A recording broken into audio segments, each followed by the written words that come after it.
Ya Yesus, Dikau ku rindukan, hiburkanlah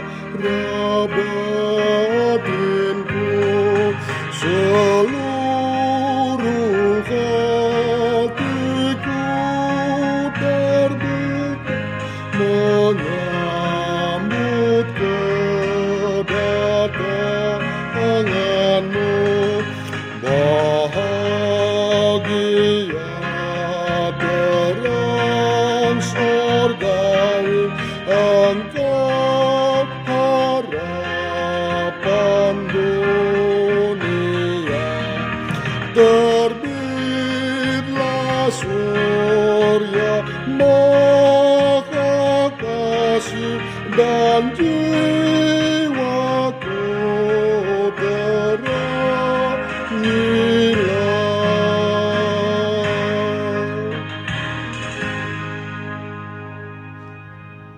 Terima kasih Tuhan untuk hari yang baru yang Engkau beri kepada kami hari ini. Kami mau menikmati hari ini Tuhan bersamamu. Kiranya firman-Mu yang menuntun kami sepanjang hari ini. Berfirman-Lah Tuhan, kami mendengar. Amin. Salam, Bapak dan Ibu, saudara-saudara yang dikasihi Tuhan.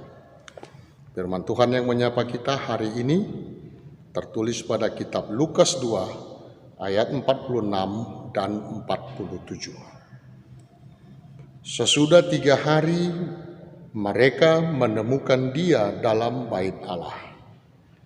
Ia sedang duduk di tengah-tengah alim ulama sambil mendengarkan mereka dan mengajukan pertanyaan-pertanyaan kepada mereka.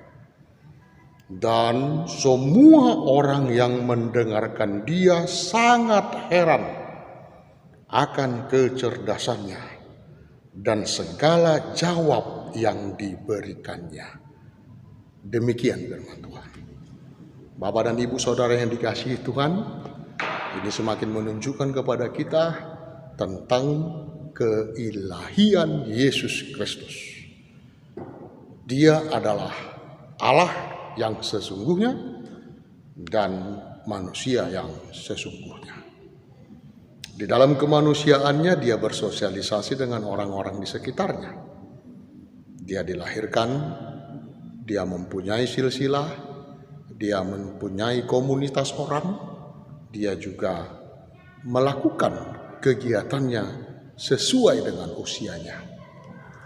Ketika itu Yesus berusia 12 tahun.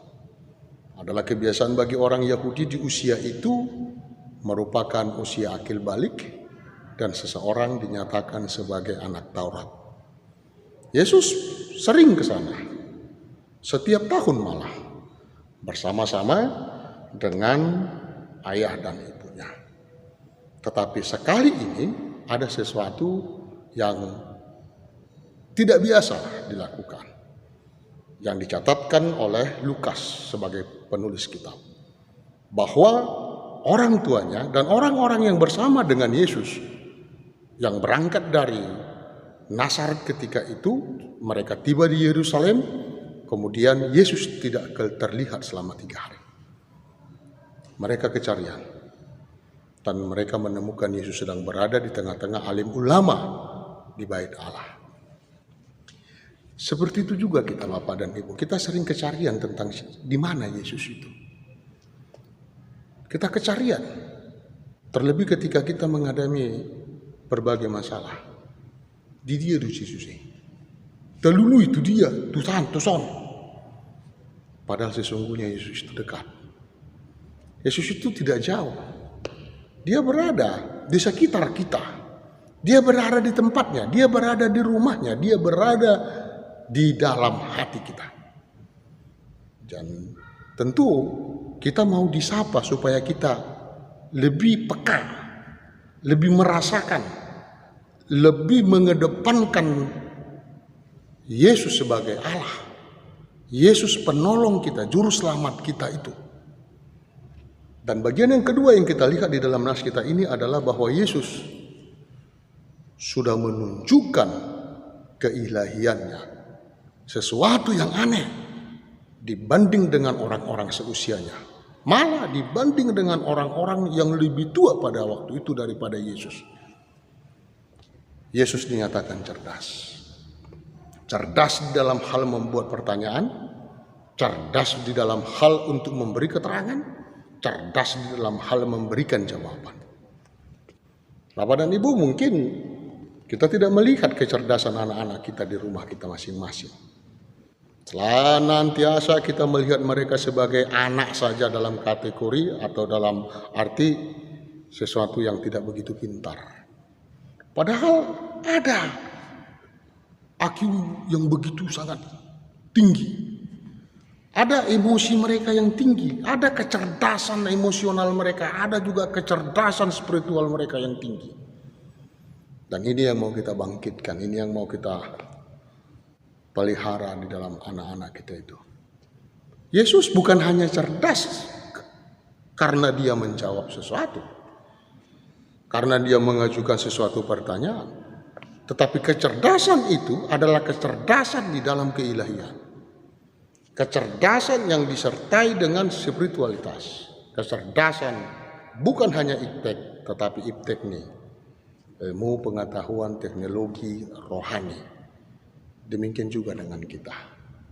Mari kita belajar bukan hanya untuk konsumsi otak semata, tetapi juga untuk konsumsi keberimanan kita. Apa gunanya kita pintar, banyak gelar, tetapi tidak dibarengi dengan kasih? Mari kita dasari kecerdasan anak-anak kita, bukan hanya kecerdasan intelektual, IQ yang tinggi, tetapi juga kerohanian yang kuat. Dengan firman Tuhan, dengan sapaan kasih yang kita katakan, kita lakukan kepada mereka. Demikian juga sepanjang hari ini Bapak dan Ibu, mari kita memberikan kecerdasan kita, kecerdasan yang dibarengi dengan kasih kepada sesama kita yang mungkin kita jumpai pada satu hari ini. Biarlah damai sejahtera Kristus Yesus yang senantiasa beserta kita, sehingga ketakjuban bukan untuk kita, tetapi untuk kemuliaan nama Tuhan. Amin. Mari kita bernyanyi untuk memuji Tuhan dari Kidung Jemaat nomor 408, Di Jalanku Ku Diiring.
Kita berdoa.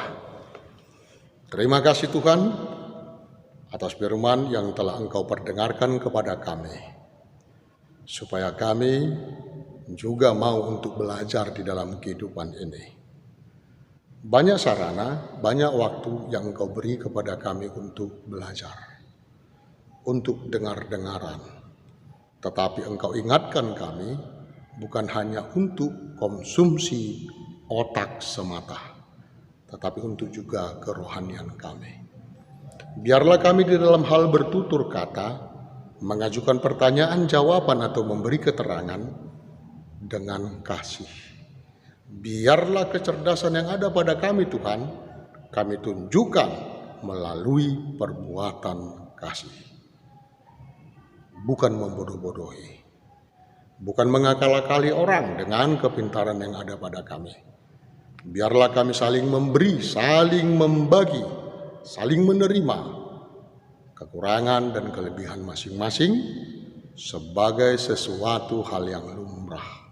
Dan kami saling mengingatkan agar kami semakin Engkau persekutukan. Berkati jemaat Tuhan HKBP Pangkal Pinang, kiranya damai sejahtera-Mu senantiasa menyertai kami. Amin.